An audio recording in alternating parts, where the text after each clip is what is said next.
The Institute of Internal Auditors presents All Things Internal Audit. In this special episode, we brought together two bold voices in the profession, Tom McLeod and one of our own leaders at the IAA, EVP Brad Monterio, for an honest, future-focused conversation. They jump into the big questions, like how should the internal audit profession in the IAA evolve?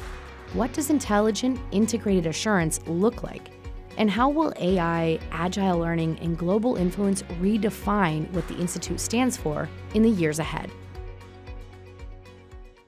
Tom, nice to see you again. I enjoy engaging with you as always, because I always felt that I feel that you have big, bold ideas and perspectives about many things, including the future of the global internal audit profession and the value that the internal audit profession can provide to the public and private sectors.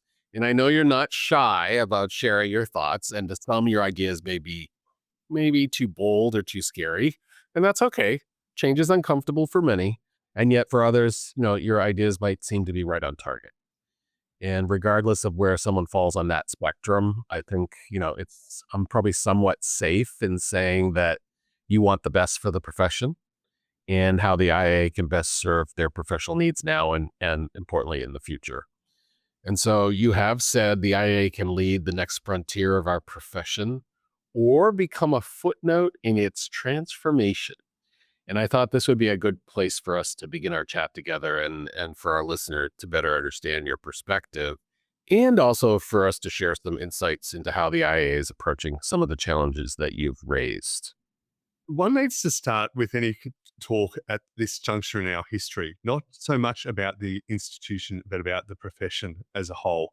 Internal audit has been useful, essential, and vital to the proper functioning of organizations for hundreds of years, thousands of years. It may have been in different guises and different names, but there's always been that checks and balances need that has existed. As we progress through the history of technology and the history of time, there has always been junctures where people have looked back and thought or been in those junctures and tried to identify whether we were still relevant, whether there was still a need for checking. And we've always come out on the right side of that ledger. We've always been part of the conversation. AI isn't new, obviously. It's been born out of the code breaking of the Second World War. But what we're starting to see over the last 3 years or so is the popularization and the scaling at a level that we've never seen before, to the point that esteemed people like the CEO of Alphabet, the owner of Google, calls it as profound an invention as the invention of fire or electricity. And if one looks at it in those terms, then we and all professions have to ask ourselves the most profound question, which is, how is it impacting us? What would we be doing differently? What should we be doing differently? It's within that guise that I have both been absolutely energized after 30 odd years working in internal audit. To be as energized as I am now has been a real flip and a wonderful flip. I've been really energized about the potential that AI can bring to internal audit. And at the same time, I've been massively concerned about the threat. There is too often in internal audit the need to set up a committee to consider an issue, to develop a position paper, then to have a discussion, to then have another committee to then have a further discussion, and then finally to decide on a policy. That's a time frame and a framework that doesn't help or doesn't exist in a world where 3 weeks ago we couldn't produce realistic videos and now we can. It's something where we need to really think things through. So it's in that context that my challenge to the profession is one out of deep love and affection for the profession. I wouldn't have dedicated 30 years of my life to it if I didn't have that deep love and affection, but to continue to be relevant, to continue to be part of the conversation, to continue to be out in front of the conversation, to continue to ask ourselves some very hard questions, and to continue to ask ourselves not only things that are about efficiency, but about effectiveness of what we're doing. And perhaps most importantly, to continue to ask ourselves things such as, does independence still matter? And the reason why I always come down to that as a pillar is that of those 30 years that I've worked in internal audit, 99.9% of the time, I never once stopped to think about whether independence mattered. Whereas if we're all diving into the same pool of data, we're all relying on the same indicators, that by definition is not independence. Independence of data source. We may still have independence of mind. And so these are the things that are starting to be brought about. Then as it relates to the Institute of Internal Auditors, there is, and this is a comment firstly about all professional associations. We are agnostic to AI. We are living in a world where we self-educate ourselves through podcasts, through YouTube, through a whole myriad of different mechanisms. We no longer need to be educated by a central authority to be appraised of the current issues. And so any professional association is finding itself at an existential moment in terms of, and rightly that should be a funding source for every professional association. So I don't want to suggest that's sullied or in any way, shape or form. But we are now in this situation where if I can educate myself on the new developments in AI, if I can educate myself on the new developments in business in general, if I can educate myself, to use a non-AI example, on the impact of tariffs in a global context, and I'm not going to speak partisan in any way, shape or form there, but more broadly, and go outside the normal boundaries, then you have an extraordinary opportunity and an extraordinary threat to the revenue model that then drives a lot of the development of standards and things of that nature.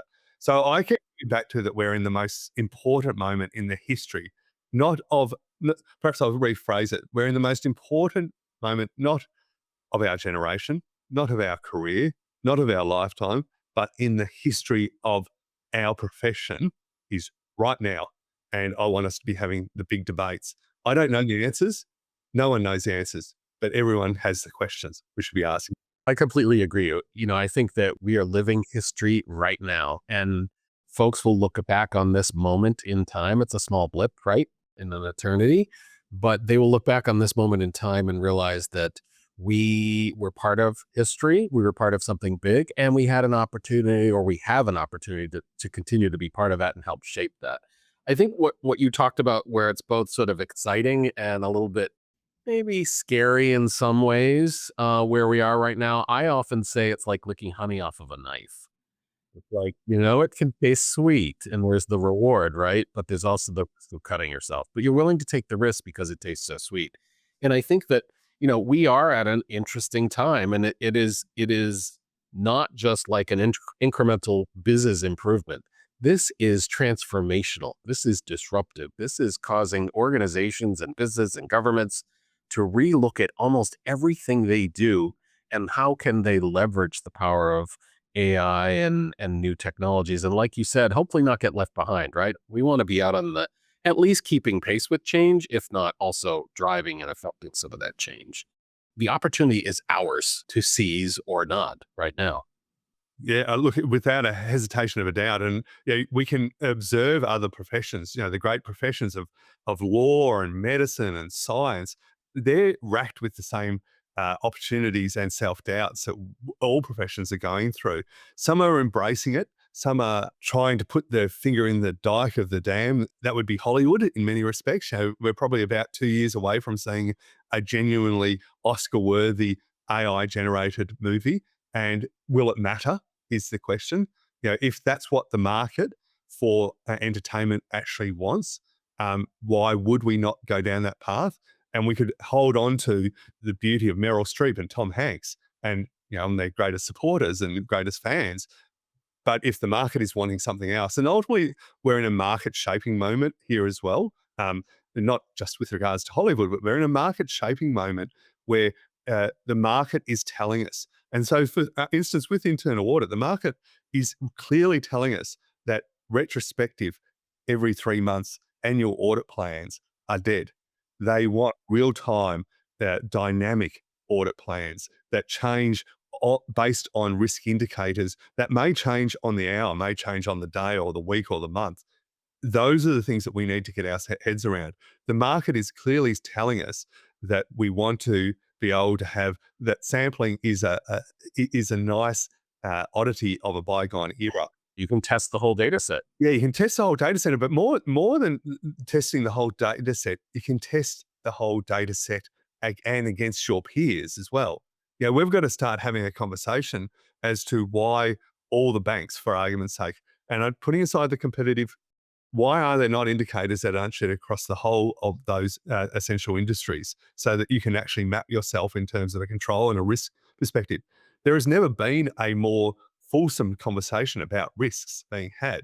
As a society, risk, if you go back 100 years ago, we would be sitting on a chair in an electric storm in a puddle and holding a microphone and wondering why we were getting electrocuted. All of a sudden, society moves and starts understanding that that's not safe. So we start an appreciation of risk. We're in the risk understanding and awareness generation, and everyone's talking about it from the very top. And I mean that from not politically, but I mean, the top risks, existential risks like nuclear apocalypse. They're talking about where's the human in the loop. We can't just allocate this to AI through to weather events. How can we make sure that there is subjective and objective analysis being applied to it, through to then credit risk within an organization, which is obviously long since been automated, through to other robotics. And these moments where we as a profession, we've got this wonderful opportunity. Not only are we in the risk era, we're in the trust era. And trust is born not out of, you will trust something. It's born out of comfort. It's born out of assurance. So those two words should be our banner. We are the organizational comfort.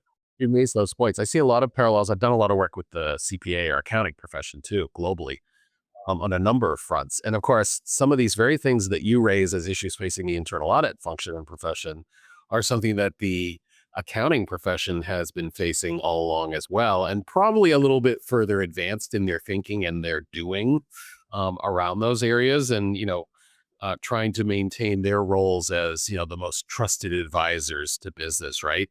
Particularly if, they're serving more perhaps external audit roles, if they're not in the accounting and finance functions internally or CFO team. But I think I see a lot of parallels. And as you were talking a little bit earlier about, some of the issues that the internal audit profession is facing about, not looking at historical information, outdated information, and basing your current and future decision-making on old information. I did a lot of work with this concept of XBRL, Extensible Business Reporting Language, which is a data standard to make information machine readable in fractions of a second, right? So you can picture a 1,200-page annual report from Citibank and something equally large from Chase, which would take an analyst, a couple weeks probably realistically to go through under a normal situation. And then things like XBRL came along, and the software can find the information you're looking for in milliseconds, leaving you time to analyze and think about it. And I think what's different today is not only can AI enhance that, but AI can also do the thinking about finding the interesting correlations and the research in looking at that information. So now when you think of the internal audit function, and by the way, that allowed them to, the XBRL has allowed them to look at more current information, not 1-year-old or 4-month-old or 3-month-old information to make decisions, because it makes it readily accessible. And I think you're seeing a lot of parallels develop with the internal audit function. Why not have the same kind of benefits leveraging technology to make them better at what they do, right? To add value to what they do so that they're no longer just pushing paper and reports to someone else in a decision-making role, but they're actually serving in a strategic role, whether it's taking on more second-line functions like you talked about with risk, or they're advising the organization more as a strategic advisor. And I know that those are sort of controversial topics for some in the profession. Certainly when you look at the financial services sector, where, second line and third line functions pretty much have to remain separate due to the, highly regulated industry. Nevertheless, you were kind of touching on this, is that we're seeing more of the profession and the function take on second line responsibility from a risk management perspective. And of course, what goes hand in hand with managing risk is providing comfort and trust and assurance, like you said. Yeah. And this is where we as a profession need to be very brave about considering things that we would have otherwise laughed out of the room. We would otherwise have said these are long held truths, like oxygen is essential to life. It's the separation of second and third line is essential to assurance. I don't pretend to know the answers.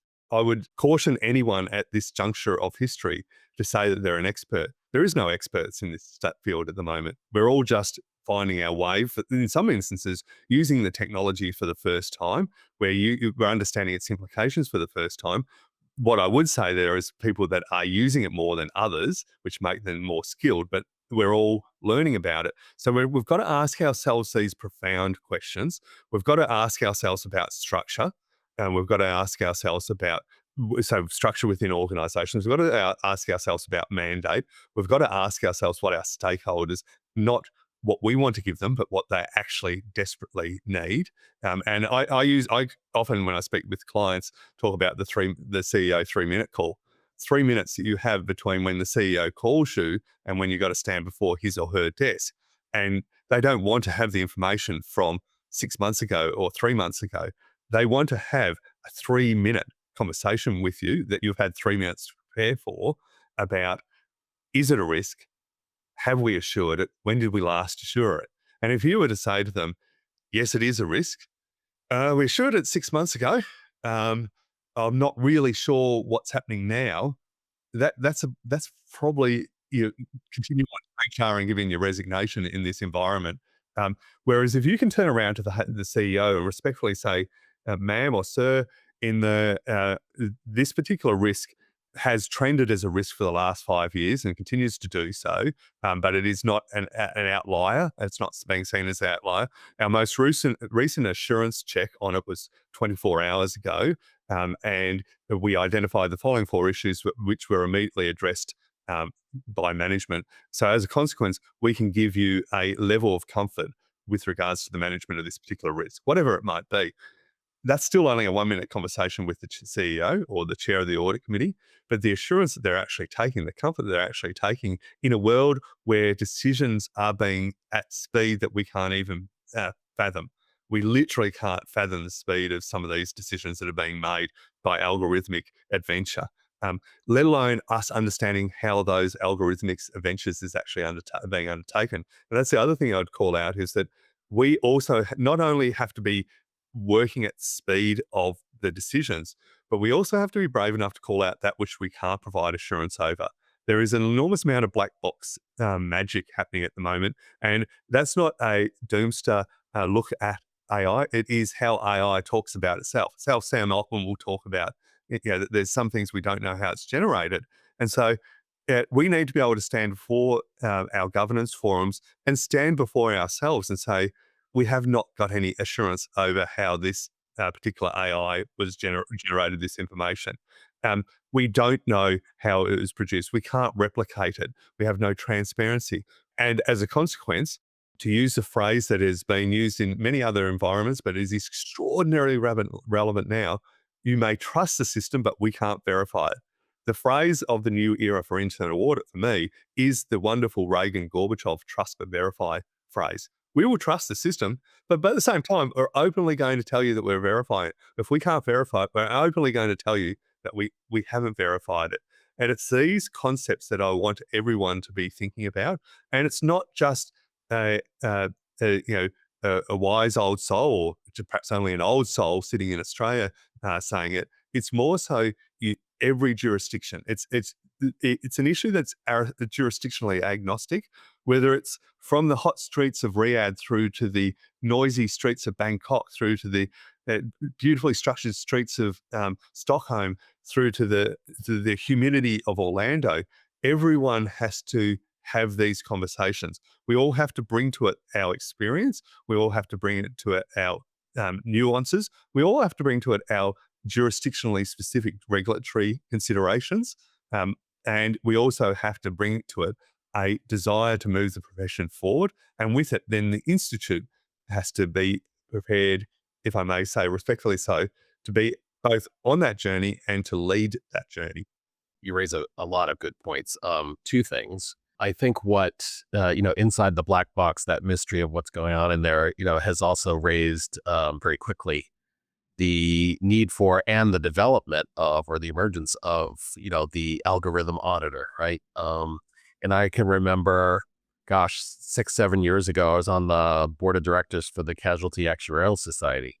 And so one of the gentlemen on that board, super intelligent, he's data scientist, an actuary, and a senior member of Deloitte Innovations consulting team. And he said to me, look, he had a close friend who was at a Big Four, She decided to go out on her own at this time. So this is before most of all the hype and the launch of, ChatGPT and LLMs, right? But she had an inside track and she recognized there's going to be a need for algorithm auditors. And she hung out her shingle to start her own consulting practice. And I remember thinking, wow, that's fascinating. I was looking at it from a DE&I perspective, and was there going to be machine bias because you moved from the old systems of you had redlining and sort of the credit and mortgage industry discriminating against people, and now you had algorithms inside a black box that are potentially discriminating against people. And I was really intrigued by that angle, but I also realized that wow, this profession is going from no one's doing it to now you look at it 6-7 years later, there's a growing profession of auditors specializing just in analyzing algorithms and what is happening inside the black box to bring some clarity to that, right? And ultimately build trust and assurance, as you said. But that's not the only opportunity, I think. And then you also talked about what's the IAA's role in this. We're trying to adapt, and some recent evidence of that is obviously updates to the standards and recognizing various pathways into the profession. As you may be familiar with Zach Cass, who was former head of go-to-market at OpenAI. He keynoted at our recent international conference in Toronto, and he really stressed in the beginning a couple things. But what stuck with me was the fact that entry points into the internal audit profession will no longer be linear. They won't come from, students from high school going into undergraduate roles, maybe graduate roles, and then into this profession. The point is they can come from anywhere, and they might come right from high school. He used examples of how NVIDIA is now hiring, high school graduates to help them reimagine and rethink their business with respect to AI and advanced technologies. And I couldn't help but think, what are the possibilities for pathways into this profession? Where will they come from? What paths will they go through? And that we have to be prepared to help. Well, first of all, recognize that they'll come from various paths. It won't be linear, and that we have to provide the support services to help develop them into functioning internal audit professionals, no matter where they came from. And I know you probably have some thoughts on, certification in an AI world. What does that do to certification and sort of some of those traditional pathways into the profession? Yeah, it's a fascinating conversation because if you look back on a career such as mine, you probably could have marked within an accurate probably 2 or 3 years where I would have progressed through the audit journey. So, I would have been the junior through to the junior manager through to the senior manager and things like that. And putting aside my competency or the lack thereof, I was probably pretty going to hit those marks as we move through, the decades long of a career. You've hit a very good point about the entries, the linear nature or the lack thereof of an assurance professional. I'm not even going to call it an auditor at this moment.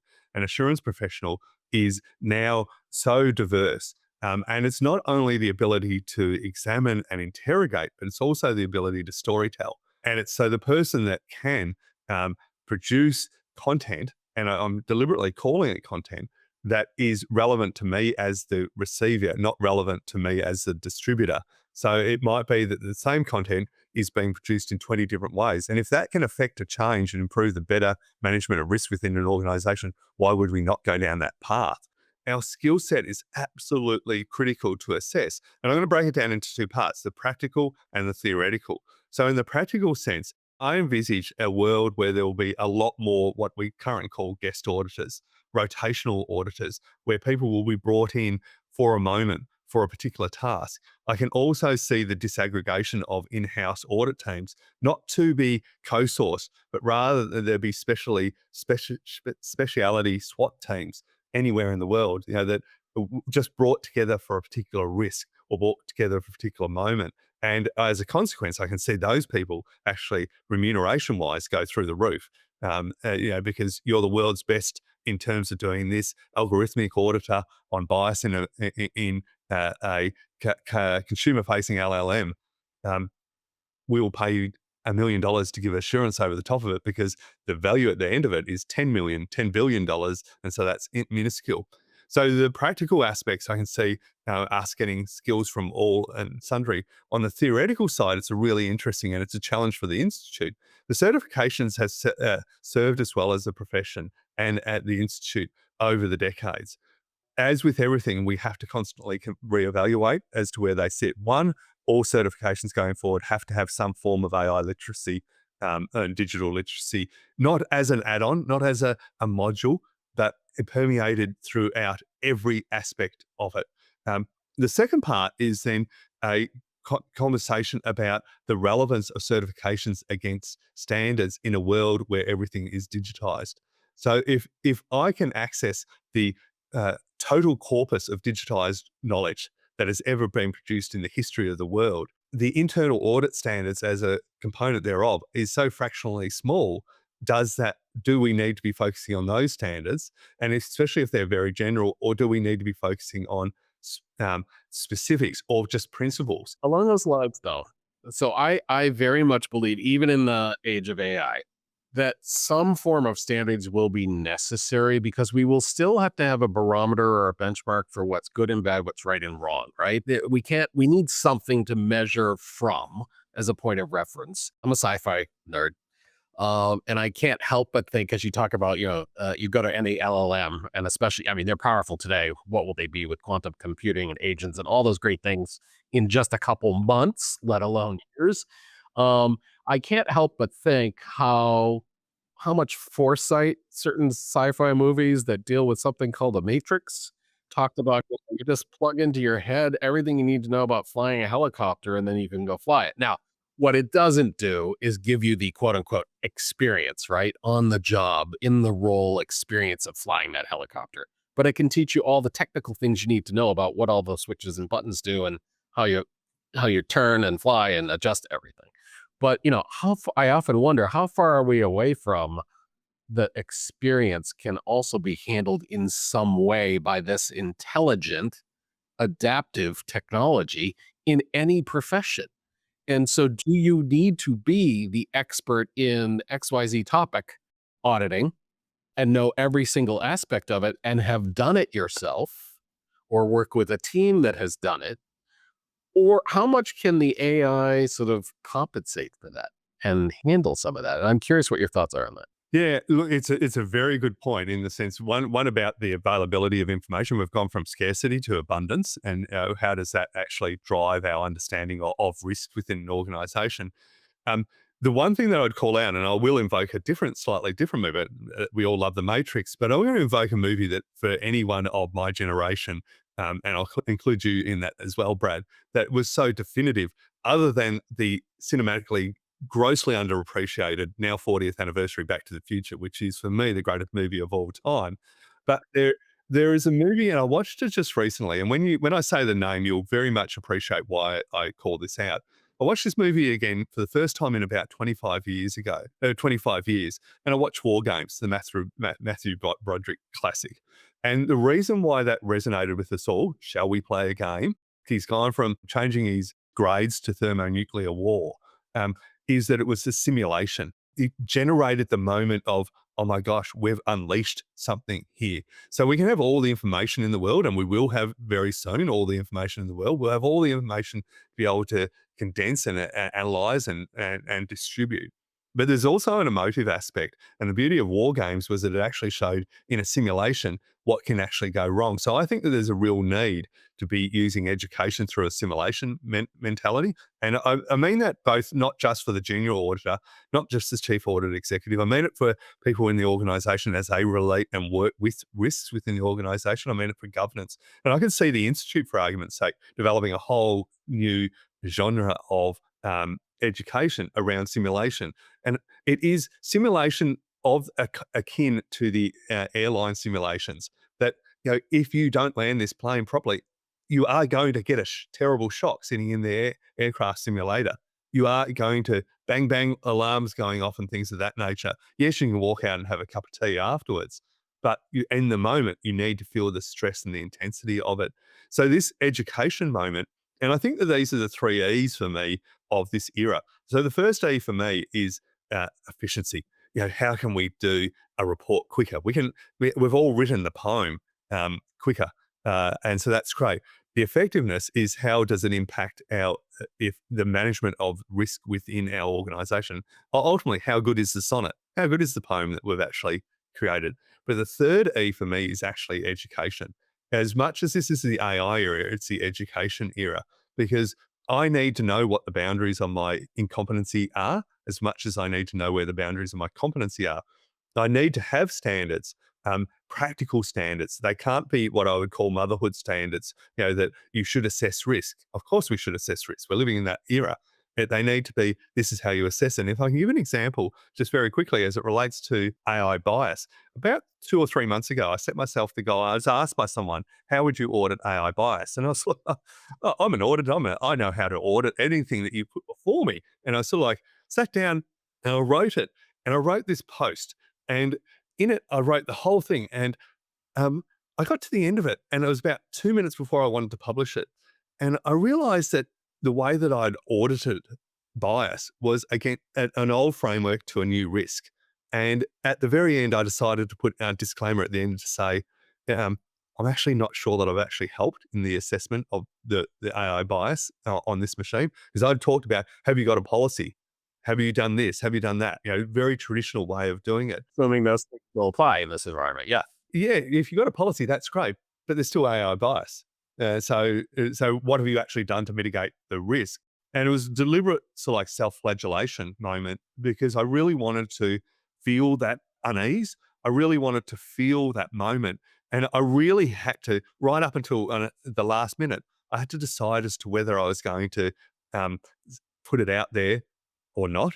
I decided to put it out there, and then I had to decide whether I was going to put it out there with a caveat. I thought, I'm going to be honest. Otherwise, I'm being a little bit disingenuous as a whole.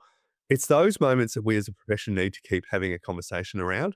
I don't know. I've audited robotic supply chains, but I've never understood or never done an assurance review of a fully robotic chain. I don't know what I don't know.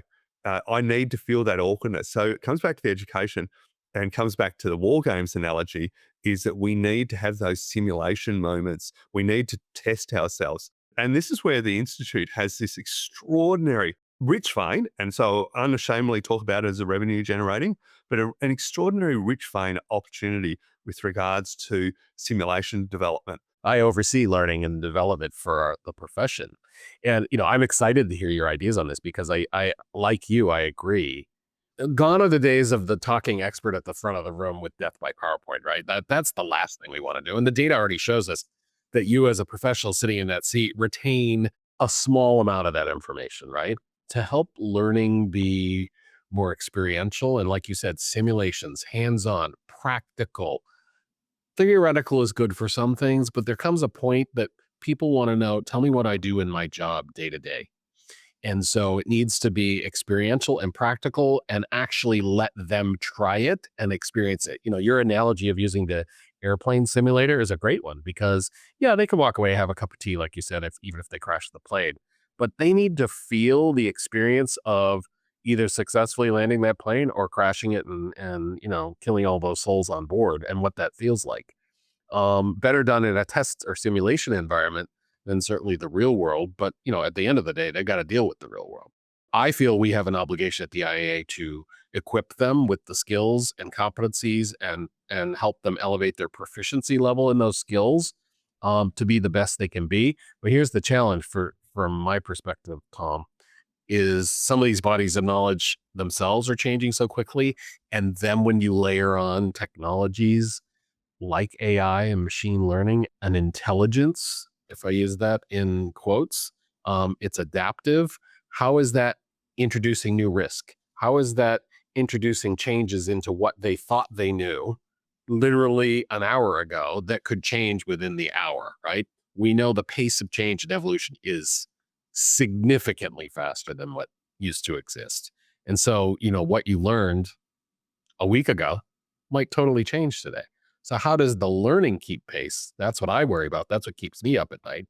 And then, to go back to something you said earlier, if the whole corpus of knowledge and information, if you can go to an LLM and it has everything that's ever been written and said and videoed and everything else in between, why do you really need to be a proclaimed expert in an area if you can rely on those sources of information to update you? May not plug it into the back of your head like in the Matrix, at least not yet. But are we moving towards those kinds of situations where the technology is so beyond what any of us can imagine literally today in 2 years? Where will it be? And how do we adapt our learning and our training platforms and our mechanisms for getting information inside your head, even if it's not a direct connection to a cable?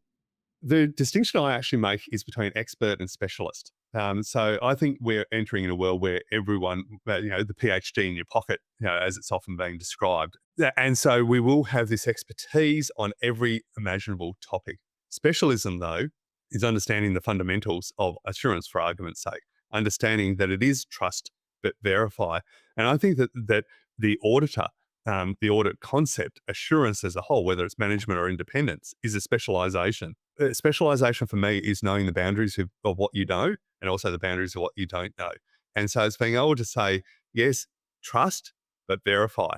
So even if we keep coming back to that phrase, even if you're the specialist in the room, the person that can actually speak about it. So I'm not saying specialization skills. It's understanding that you can add something to the conversation, because I can't add anything to quantum physics.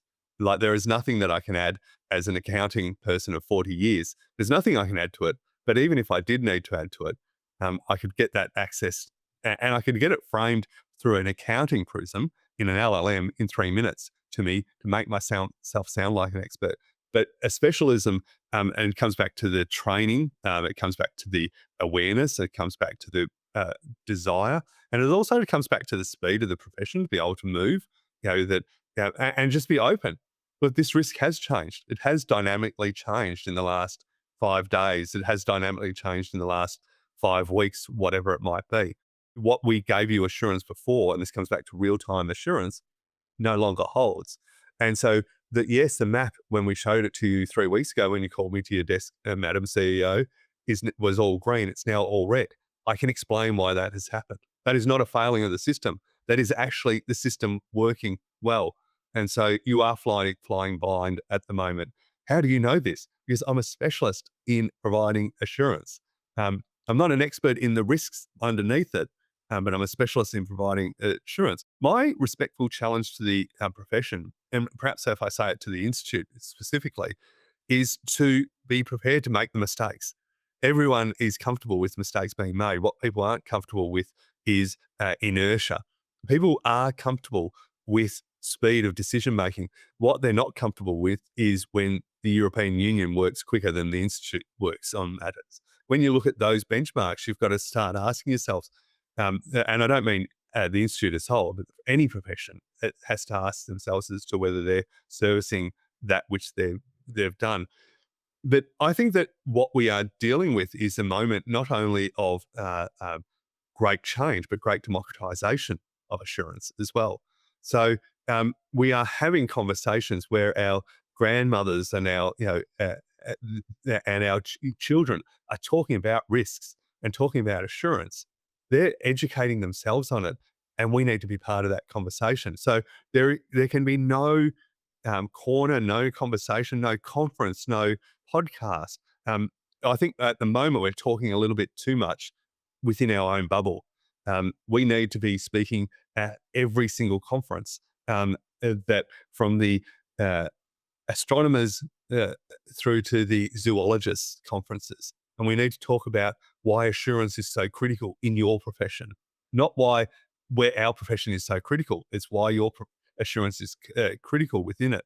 We need to talk from Johannesburg up to Stockholm, over to Beijing, down to Buenos Aires, and we need to talk at every jurisdiction in between, at different languages. And I don't mean different jurisdictional languages, but we need to talk about that this is something that's changing. And I think the final thing that I'd actually say is that we as a profession just have to accept that this is as bad as AI is ever going to be.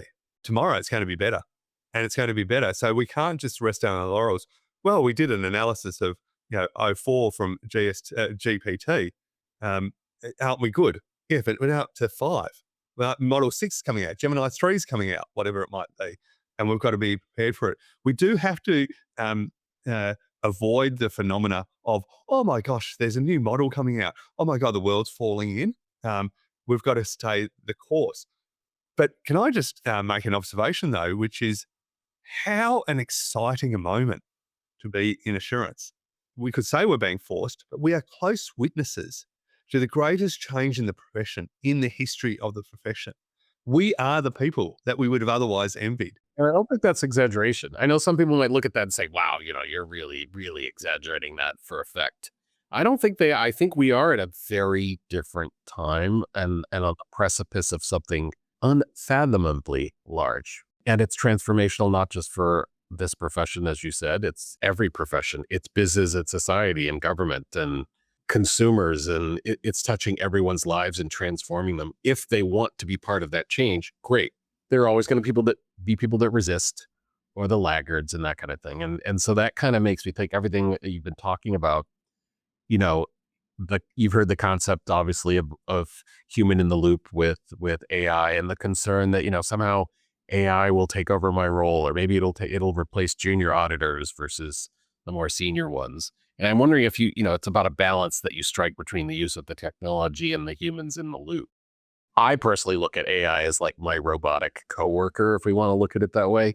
But I'm curious what you think about, how do you keep CAEs and the internal audit function relevant and at the table, contributing real value amidst all of this change? And I don't mean, just they're someone that's consulted and others go and make the decisions based on a whole multitude of inputs, including what the internal auditors provided.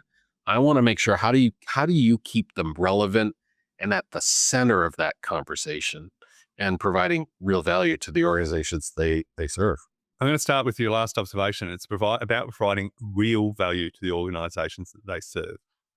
So defining what real value is, and we've talked already about real-time assurance and 100% data testing and things of that nature. The real value, I think, is in having the conversations prior to the risk manifesting itself rather than when it or after it is. Now, as I say that, every listener here was saying, but it's not internal audit's role to be part of the strategic decision-making process. My challenge is, why not? Why can't we? And not in an advisory capacity. Why can't we design? We've talked about human in the loop, but increasingly I talk about assurance in the loop. ATL is how I abbreviate it. I originally had it down as Tommy's assurance in the loop. That comes out as TATL, which is probably not the greatest abbreviation that I've ever thought up. So it's ATL. Assurance is built in the loop. We're going to keep it in the loop. We're going to be in the loop. We are part of the design phase of things. We are part of the design teams. So that's all adding real value to the organization. It is also then providing what I'll call a more traditional assurance role, which is, and to use the matrix or Minority Report is probably a better example. Here is the screen that we moved around, and if we move this around, we move these controls, it simulates not one, but 50 million different variations. We can give you assurance that removing that control of double signatures over payroll, for argument's sake, it will not lead to massive payroll fraud. Probably it's going to, bad example, but we can give it because we're simulated it 50 million times. And that's real value. And I think the third one is being the ethical guider, the conscious of the organization, and just really saying to people, well, there are some lines that we can't cross. You are crossing over that. So there is 3 or 4 aspects of real value. I can see us being, funnily enough, the not the de facto, but the central risk education function within an organization going forward. And the model that I actually use is actually occupational health and safety. If there is one model that we can take over the last 30 years that has done a wonderful job from moving from the periphery to the very center, it's how occupational health and safety has done in the Western world over the last 40 years or so. They've gone from being irrelevant. Why can't we smoke and drink in the workplace? Why can't we jump off ladders? And why do we need high visibility vests? To having really profound, deep conversations where it's embedded in our understanding. Initially, it was started off by training, but now people have the courage to call out. And that's the last part where value actually is created, is not only being part of the conversation, not only being part of the design, not only being part of the reporting, but it's being, the value is created when you have the courage to call out that there's lines that you can't cross. So these are all extraordinary opportunities. They do present us as a profession and the Institute as an educational body with challenges, because how do you educate people around those? But The greatest professions are the ones that have looked at it. And, to borrow the Socrates phrase, wisdom begins in wonder. Just ask yourself. Just ask yourself the questions.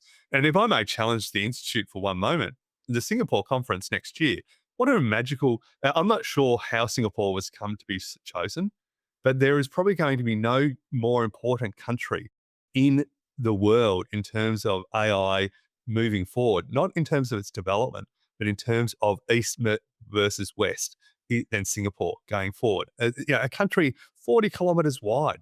It's barely a speck on the map, but it's so critical.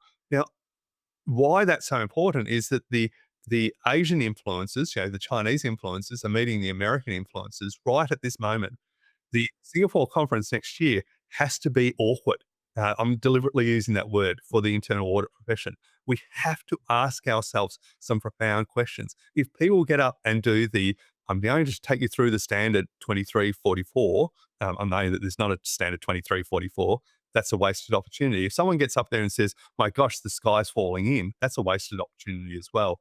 Instead, it has to be a collection of people, the thousands of people that will turn up. We need to be finding ways for each of us to engage with each other. We need to challenge the vendors that are there, that it's not just vendor vaporware that they're presenting, that we're on trust. We need to be asking of the big four, as they will be represented, well, what are you doing in terms of standardizing and scaling this information globally, because they are the great scalers. We need to then be looking at the different jurisdictions and the different cohorts and saying, you're doing something brilliant. We need to, in some respects, finish that conference with a communique of intent that is then not just shared amongst ourselves, not just shared amongst them, but we need to share it amongst everyone going forward. And those are the things that I think, what a wonderful moment. We've got 6 months to prepare for it, 7 months, whatever it might be, 7 or 8 months. And what a wonderful moment to be had. And please correct me if I'm wrong, but I think the next conference after that is in Riyadh. So 2 breathtakingly insightful selections. As much as I love Sydney, rather than going to Sydney, don't go to Sydney until I'm a little bit older and can't be bothered traveling.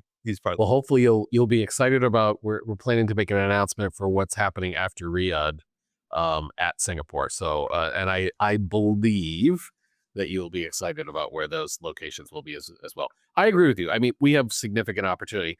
The way Singapore was chosen, as COVID came into being, that was where it was locked down.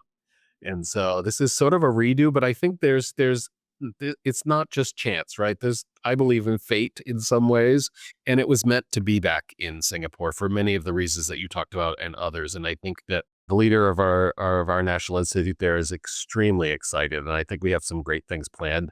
I will certainly share with the program development team for the event some of your thoughts, Tom, because I think they're really exciting and interesting. And you've shared things with me and other discussions we've had about, you talk about provocateurs, right? I consider you a provocateur, and that's a good thing. That is not a negative thing, because I think when you plant seeds and provoke a discussion, and you get people to talk about the various perspectives and views towards those issues, that's a good thing. You're engaging people. You're getting them to talk about issues and figure out where do they stand on those and how are they going to contribute to those issues being resolved or, continue to complain about them. So to me, provoking a discussion is a good thing. You're catalyzing something. You're sparking a debate. Those are good things. And I hope that our international conference serves as a platform to spark those debates. One is, I always call it respectful provocateur.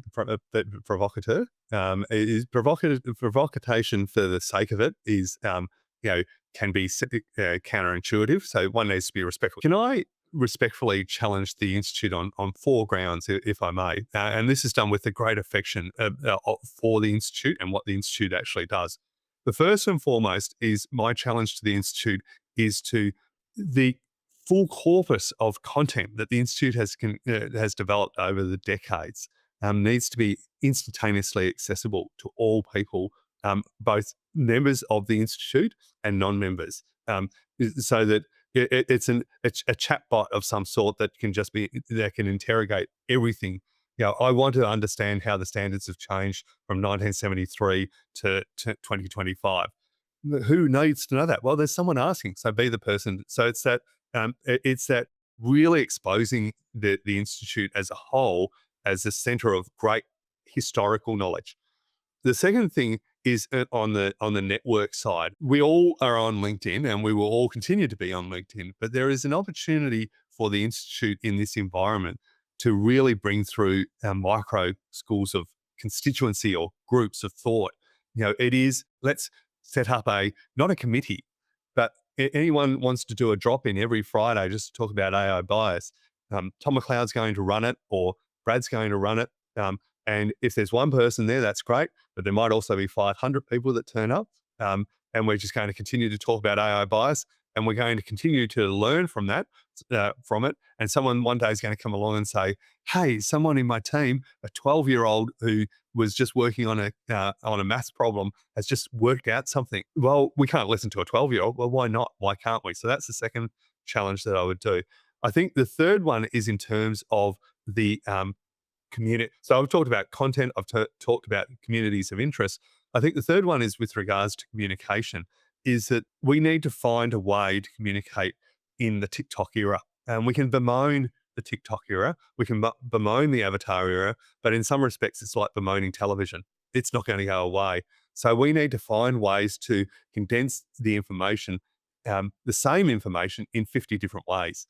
Instantaneously. So not only is it this podcast, not only is it this conversations that we're having like this, but there needs to be a 20-second grab. That also extends to having senior people, both from within the profession and within the institute, constantly in conversation, so that people can see, and if I may use CEOs as an example of the institute, can constantly see Anthony having every other day, this is my 5-minute take on things. No one expects, we no longer live in a world of perfection in terms of editing. Zoom got rid of that. So I don't care if the person stumbles or not, or stutters or things of that nature. What I want is authenticity. XYZ has hit this region today and we have no idea what type of assurance you can actually handle to it. And then the final thing I'd actually come back down to is education as a whole, is that I would wonderfully throw the pages up into the air and see where they actually land. You'll notice that I didn't say get rid of education as a tool. It's so central. This is the education era. But it is, we've always thought that, let's take for argument's sake, an easy one is conferences. Conferences are good. They will always continue to be. But for some people, conferences are just CPE gathering moments. That's a waste of time for everyone. If you're going to sit there and read your magazine while someone's talking about the future of AI going forward. And so it's this education era. So whether it is communities of interest, whether it is how we communicate, whether it is how we engage, these are the moments that the Institute has this extraordinary opportunity. But if one was to rebrand internal audit, I would rebrand it keeping it the same IIA. It'd be the Institute of Intelligent Assurance. If you think of it in that sense, it does keep our assurance. It does broaden our mandate. It does talk about value, intelligent. I know intelligence is not the world's greatest. Your definition of intelligent, my definition of intelligence is different. I'm smarter than you, you're smarter than me type moment. So it's probably not the world's greatest phrase. But then we start having these conversations that drive different considerations. I would, for the Institute, be having very big outposts in Riyadh and Beijing and in Nairobi and in this really, really outback town. It's called Melbourne, Australia, but that's just out of interest. But not Melbourne, Florida. I want to manage expectations there. They're different cities. I got your point. Actually, you made me think of, as you were talking about IAA and keeping the acronym, the other thing that popped into my head as we've talked about, the integration of assurance across an enterprise, the Institute of Integrated Assurance. Oh, how beautiful is that? And so isn't this a great example of just in this small dialogue between two middle-aged guys that we've been able to identify and we've been able to identify a slightly different iteration, because what we haven't moved away from is assurance. Integrated assurance means something that is integrated across the organization, integrated across the economy. Yeah. And so imagine if you were, so what's your role? Why are you at the table? I'm the head of integrated assurance. So I look at it across the board for both management, risk assurance, and independent assurance. And also, by the way, we will always need external audit and their external assurance. And the reason why I can show you a dashboard immediately from an integrated assurance perspective, and my team is educated through the IAA, which is the Institute of Integrated Assurance. My team is educated not only in how to um, provide integrated assurance, but how to talk about integrated assurance. So I know that materiality, for argument's sake, is relevant to financial, but is irrelevant to occupational health and safety. So we don't have a singular materiality phrase anymore, because one death isn't the equivalent of losing $1 million, or things of that nature. And all of a sudden, that is value adding into that organization. It is then both in person and synthetic assurance as well. You know, part of the in-person assurance is that I will stand at the gate and ask you to take your shoes off before you get on the plane. And then there's synthetic is, yep, we're actually doing the analysis of where you've flown previously and things of that nature. These are the things that I want the profession to have the conversation about. And Brad, and it's probably a nice summary point is that any person that stands before us, before the institute or before the profession and says that they know all the answers is my definition of a liar. Um, at the moment, none of us know the answers. All we know are the questions. And even those questions, we're still struggling to form. And we're forming them with a bias to our historical assumptions and our historical knowledges. We've got to loosen our grip on those to be able to be of value. I call it the Benjamin Button moment, if we continue on with the thematic and film moments. My first day of work was the start of December 1988. So anyone can do the 37 years coming up onto it now. And in that context and in that construct, I've never been more excited. So I'm by any measure long into my career, by any measure, but I've never been more excited and more feeling like a beginner than I am at this moment. What an extraordinary privilege to have that in one's career, rather than to see out the back end of one's career, as a wise, wearied soul, is that I'm waking up every morning and thinking, well, I didn't know that. Oh, that's interesting. I haven't learned that. It's lifelong. And it's also this wonderful feeling of, well, what am I going to learn tomorrow? And if one thing defines an advancing profession, it isn't snobbery. I'm not saying the institute, the internal audit board, the institute has that. It's not calmness. It's unease. It's I've learned something new today. And that's the true definition of a profession. And if we as a profession and the institute as an enabler of that can sit down and say that we generate that, then we're doing something right. But we won't know it. We probably won't. It's like the old men that plant the young trees in a garden and they'll never sit under its shade. We are planting trees at the moment that our successes in 100 years will either be dismissive of because those trees have turned into boring car parks, or be very, very thankful of that those trees are providing great foundations. I know it's a tortured analogy, but that great phrase is that the society moves forward when old men plant trees that they'll never sit under is exactly the moment we're sitting in at the moment. So fascinating times. I relate really well to what you said in terms of, because I too wake up every day. I'm 59 now, and in my role of helping professions, learn and upskill and enhance their competencies and proficiencies, I have not gotten complacent, right? I'm also looking forward to tomorrow, finding out what's new and what I didn't know, but I'm also doing that yearly and with a strong degree of, hunger in wanting to know more and wanting to change and wanting to evolve and wanting to be modern and help our profession be future fit for purpose, and not be arrogant, not be complacent, not be comfortable with where things are today. If I get that way, then maybe I should retire, and I'm not that way. And the point is, you don't have to be 22 years old to think that way. No, and isn't that an extraordinary gift? Isn't that an extraordinary gift that this moment is given to us in a profession that I keep coming back to, in a profession that is very central to the conversation about providing assurance over risks. At our very heart, we provide assurance over risks. We are in an era where risks are both opaque and not transparent. We've got an opportunity of a professional, the history of the profession, and it's just an extraordinary moment. It's an extraordinary moment, and if anyone's listening to this, my challenge to them is not only to look at it at a macro level, not only to look at it at a societal level. Don't look at it just as a professional level. Don't look at it just as an institute level, but please do look at it at all those levels. Look at it at your personal level. What am I doing today to be better than what I was yesterday? And there will be, and I give everyone license, and this will annoy every single manager in the organizations that are listening to this, waste time with AI.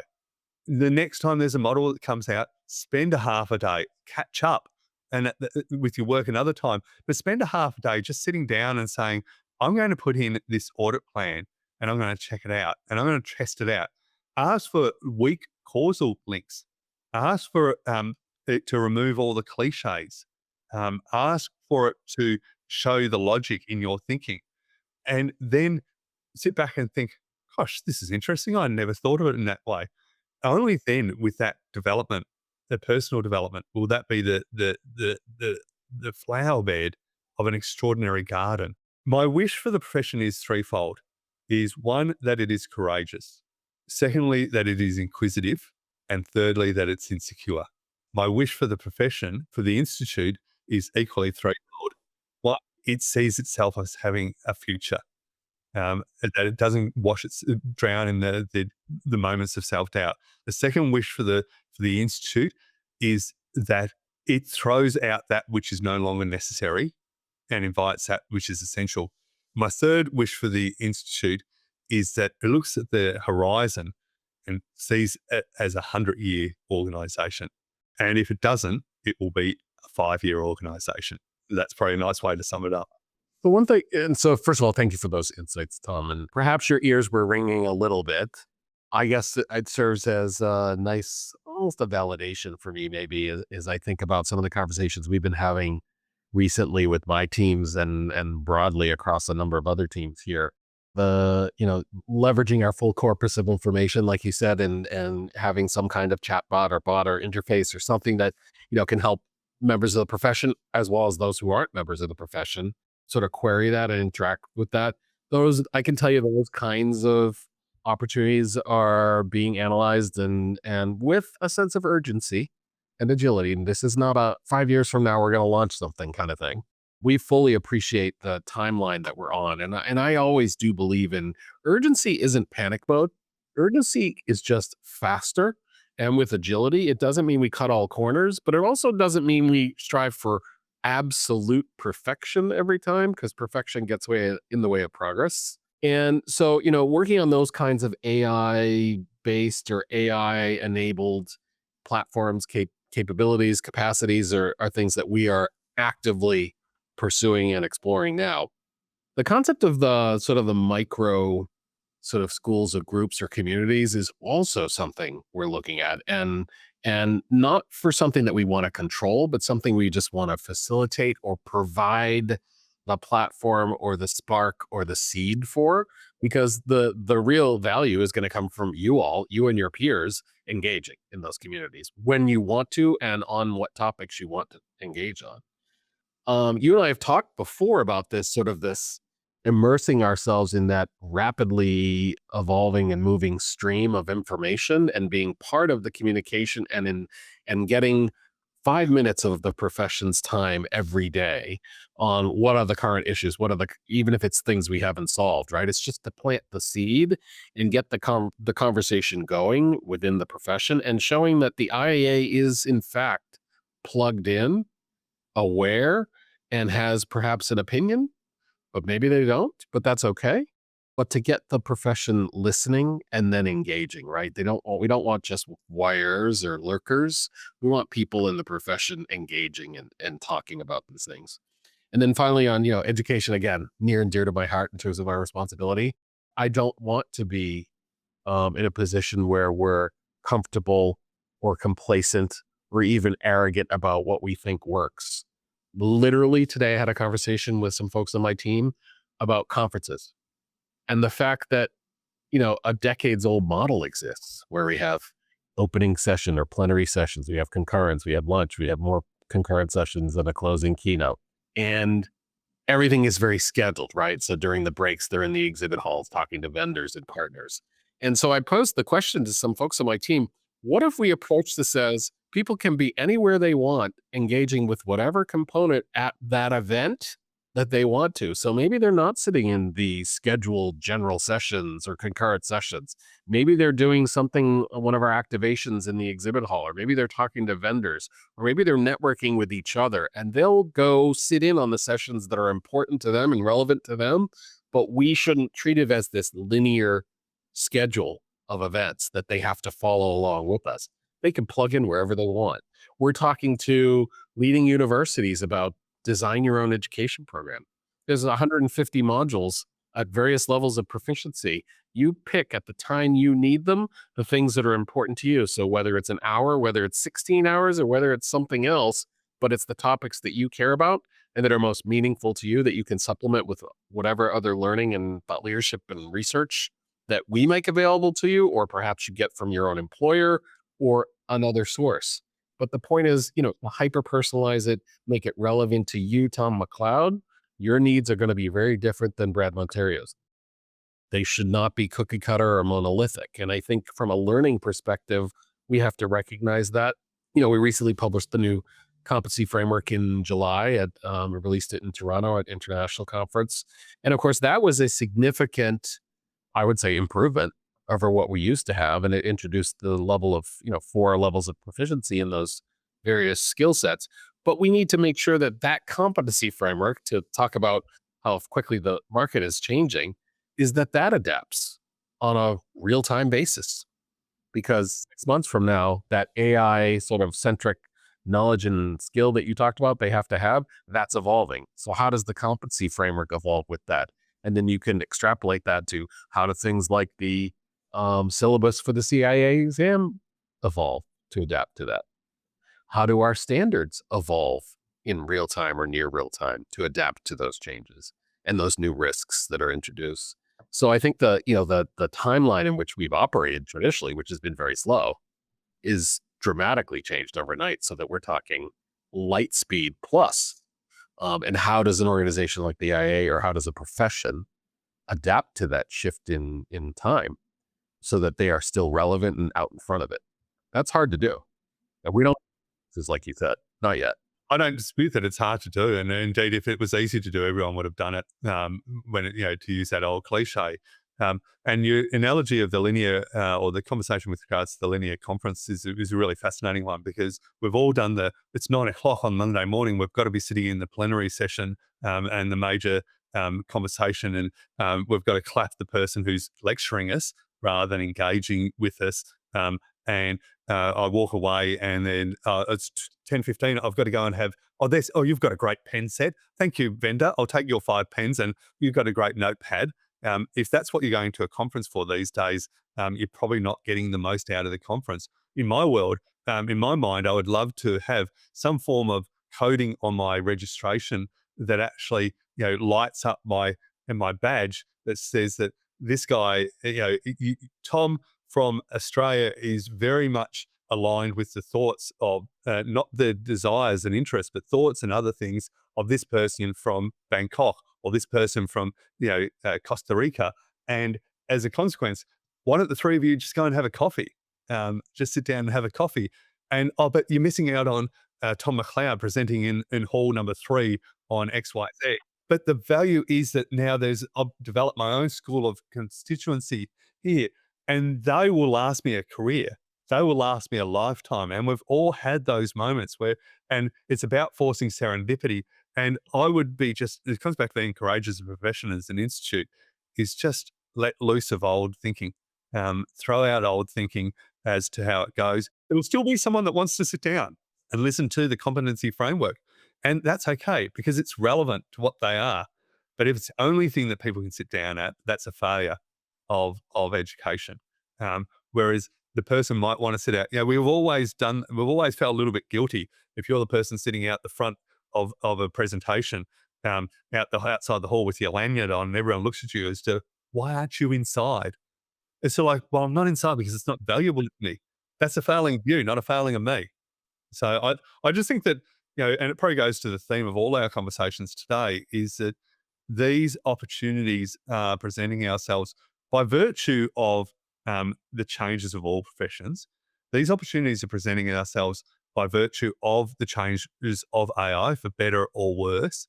These opportunities are presenting ourselves because us as a profession is either going to die, like the bookkeeping profession. It still exists, but it's ultimately nowhere near as strong as it was 40 years ago. Um, we will either die and rue these moments missed, or alternatively, we'll sit back and say, we were the ones that actually stood up. And if anyone listening today, or anyone ever having these conversations, can say with confidence that they actually ask themselves the hard questions, then they have done the profession and the institute as part of the profession an extraordinarily good service, and they should be commended for it. Asking the hard questions is exactly what's asked of us all now, not having the answers just because it's easy or to shut down a conversation. Tom McLeod, you've given us a lot to think about. It's really exciting. Tom, you're an internal audit visionary, a change agent, a provocateur. Those are all really good things in my book. Thank you for your candor and sharing your ideas and insights with us. I'm Brad Monterio, IA's Global EVP for Learning, Licensing, and Sales, saying don't be a stranger, and we'll see you again soon. Want more from Tom McLeod? Well, you can catch round 2 at the IAA's 2025 RISE virtual conference happening on December 5th. All online, all about leadership, and all the CPEs you need for the end of the year. So register your spot today and visit theiaa.org. If you like this podcast, please subscribe and rate us. You can subscribe wherever you get your podcasts. You can also catch other episodes on YouTube or at theiaa.org. That's THEIIA.org.